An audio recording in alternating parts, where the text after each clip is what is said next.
你知道在老版《三国演义》中有哪些穿帮镜头吗？虽然这部剧已经播出了28年，是无数人心中最经典的存在，但如果我们反复仔细观看时，就会发现很多离谱的穿帮镜头。可能当时因为演员精彩的表演，让我们错过了这些不起眼的细节。不过没关系，接下来我将为大家逐一揭晓，相信看完后一定会再去重温一遍《三国演义》。第一个穿帮镜头在第5集三英战吕布，当时18路诸侯为讨伐董卓，聚集在此，歃血为盟，并推举袁绍为盟主。当盟主站在高台演讲时，你们仔细看视频的左上角和右上角，出现了好几辆武陵神车和卡车。我猜大家肯定都没发现这么明显的跨时代物品。但令人疑惑的是，难道节目组的后期也没发现吗？第二处镜头在第20集，当时孙策和几位大佬在房中议事，突然听见虞姬道人在外面做法的声音，便赶紧和小伙伴们出来看看，但他们却没有养成出门随手关灯的好习惯。为什么这么说呢？我们将视频再慢放一遍，仔细看，在右边的墙上居然有一个电灯开关，这么明显的镜头，节目组是怕咱们看不见吗？第3，在关羽千里走单骑那集，二爷到泗水关遭遇变喜的暗算，随后两人扭打在一起。就在关羽准备一剑击杀变喜时，在视频的右边可以清晰的看见有一个喷血的喷头，属实是把人笑不活了。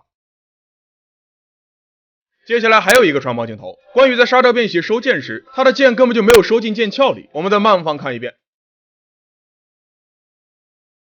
但有一说一，这动作还是很帅的。第4，在影视的第34集，鲁肃找诸葛亮商量如何制造10万支箭，两人正在往船上走，等镜头越拉越远时，注意看视频的左上角，旁边刚好蹲着几个穿着大花毛衣的精神小妹儿，应该在嗑着瓜子聊着天，但是他们浑然不知自己竟然上了电视，可惜是背对着我们，不然很可能是个100万级网红了。原来在老版《三国演义》中还有这么多穿帮镜头你没发现。第5，在27集孙权起兵攻打黄祖时，他们是坐着军舰去的，所以镜头给到了船以外的特写，可看着看着我就发现不对劲儿了，这哪是去打仗的？确定不是去对岸看海景房的？为什么这么说呢？在视频的左边明显坐落着一排洋房。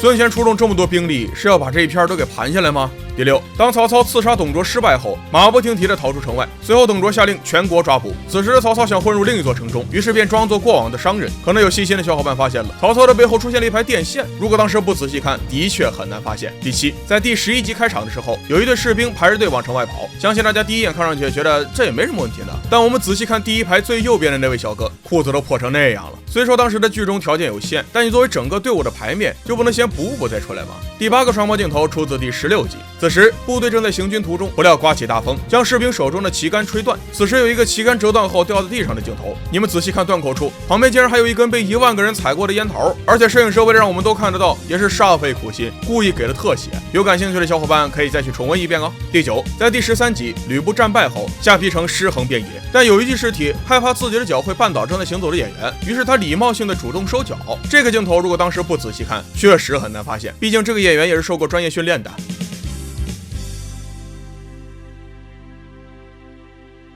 盘点94版《三国演义》的穿帮镜头。第10，在第40集中，周瑜探访刘备迎战时，这段视频有一个很大的穿帮镜头。原来周瑜的船上除了有将领和士兵们，还顺带捎上了摄影团队。如此扎眼的细节，不知道大家有没有注意到呢？第11，在影视的最后一集，司马炎走在寿船台的过程中，镜头里竟然出现了一个光着膀子的精神小伙，这节目组都不管管吗？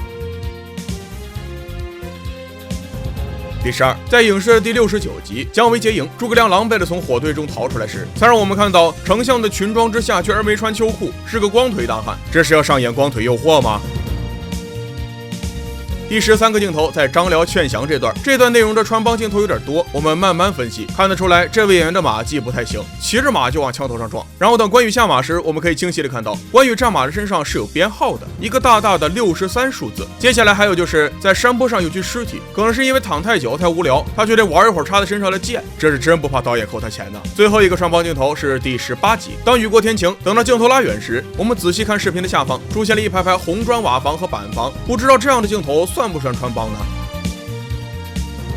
好了，有趣的穿帮镜头就分享到这里，想要证实的小伙伴赶紧去看原片，如果还有其他遗漏的地方，欢迎大家在评论区留言讨论哦。